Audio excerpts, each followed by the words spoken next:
Teman-teman, siapa di sini yang niat masak steak di rumah tapi tetap alot padahal daging impor? Di sini saya akan tunjukkan kepada teman-teman bagaimana masak steak yang benar ya. Jadi ini trik-triknya aja. Jadi teman-teman bisa dapetin steak yang empuk, enak di rumah. Pertama-tama yang perlu teman-teman tahu, kalau steak itu nggak bisa dari kulkas langsung dimasak. Nggak bisa. Jadi dari dalam kulkas langsung dikeluarin, langsung dibumbuin, langsung dimasak. Nggak bisa. Teman-teman harus taruh dia di ruangan luar, di luar sini.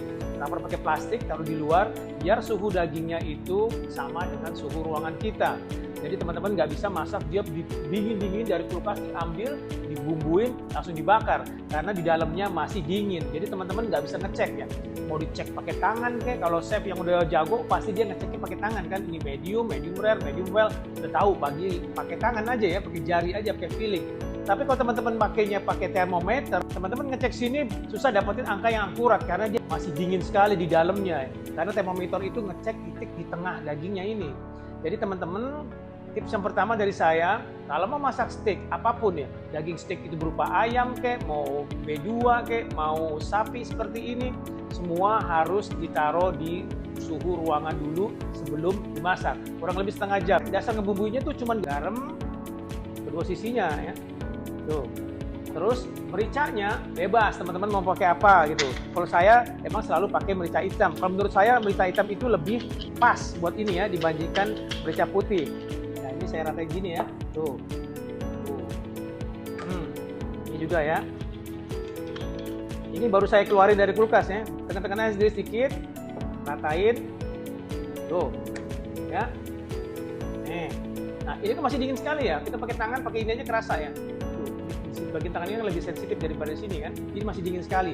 Nggak boleh dimasak. Jadi teman-teman itu bisa masak dia mateng di pan ini seperti ini, atau di grill yang benar-benar grill, atau di oven. Nah, sini saya mau tunjukin teman-teman kalau kita masak steak ini pakai stainless pan. Ayo kita mulai ya. Kita nyalain apinya sedang aja ya, jangan terlalu gede. Kita panasin pan ini, jangan kaget. Stainless pan nggak bisa dipanasin kaget dalam keadaan kosong gini loh, apinya besar sekali. Dia ntar menguning dan jadi hitam lama-lama ya. Jadi cara pakai stainless pan yang benar itu panasnya pelan-pelan aja. Tuh, seperti ini tuh. Panasnya mulai naik.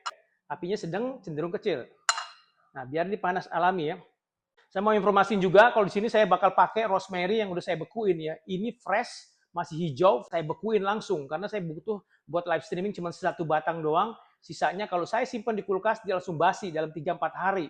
Langsung busuk. Jadi langsung saya bekuin. Dan ini rasanya nggak berubah kalau saya bekuin ya.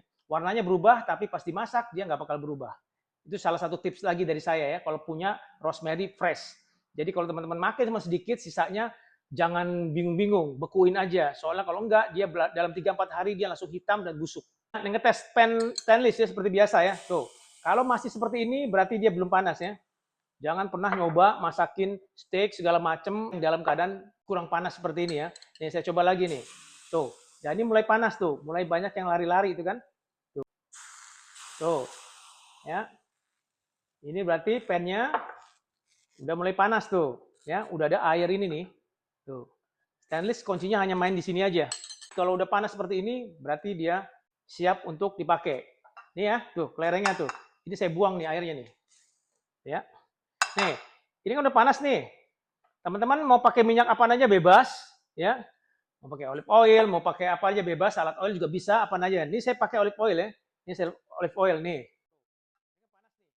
Belum keluar asap, berarti belum panas. Biarin dia panas sampai benar-benar panas, tandanya minyaknya itu keluar asap, ngebul-ngebul gitu. Nah, tuh udah mulai ngebul kan? Nih. Oh ya. Masukin. Nggak usah ditekan-tekan ininya ya. Kalau minyaknya hanya minyak doang, teman-teman nggak bakal dapetin rasa yang maksimal. Yang enak itu, teman-teman harus masukkan butter ya. Nih, saya masukin butter nih teman-teman ya. Butter. Kalau teman-teman masak, butter itu kan dari susu sapi ya. Dia tuh dari susu sapi. Dia itu kosong kalau misalnya hanya butter doang. Jadi harus ada minyaknya.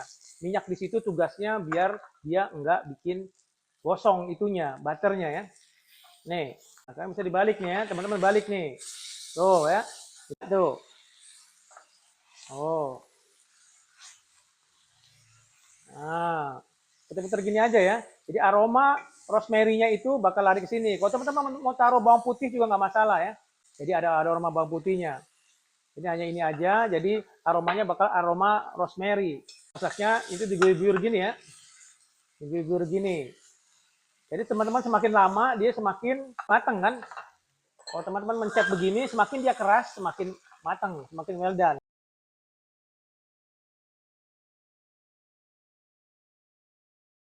Misalnya teman-teman mikir, wah ini matangnya udah pas nih, saya mau matangnya segini aja. Udah, angkat. Ini jangan langsung dipotong. Kalau teman-teman masak steak baru keluar dari pan-nya atau dari oven atau dari grill, jangan langsung dipotong karena ini dalam keadaan lagi tegang-tegangnya. Otot dan serat di daging ini lagi tegang-tegangnya. Karena daging mentah itu dia itu otot dan seratnya lagi santai ibaratnya. Ketika dimasak, semua protein, lemak, air itu bakal kumpul di tengah. Dia bakal kumpul berkonsentrasi di tengah sampai dia akhirnya hilang. Kalau dimasaknya makin lama, semua yang kumpul di tengah itu akan hilang kalau dia dimasak well done. Kita harus kasih dia waktu untuk rest atau istirahat. Kalau daging steak seperti ini cukup kurang lebih 5 menitan udah cukup. Diemin dulu biar dia rest dulu, nggak tegang. Dan nanti protein, lemak, dan air yang kumpul di tengahnya itu bakal nyebar lagi.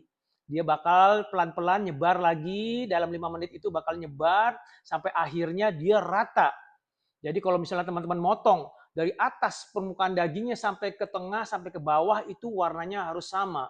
Kalau dia medium rare berarti dia tuh warnanya tuh harus semua dagingnya itu pas dipotong warnanya bakal sama.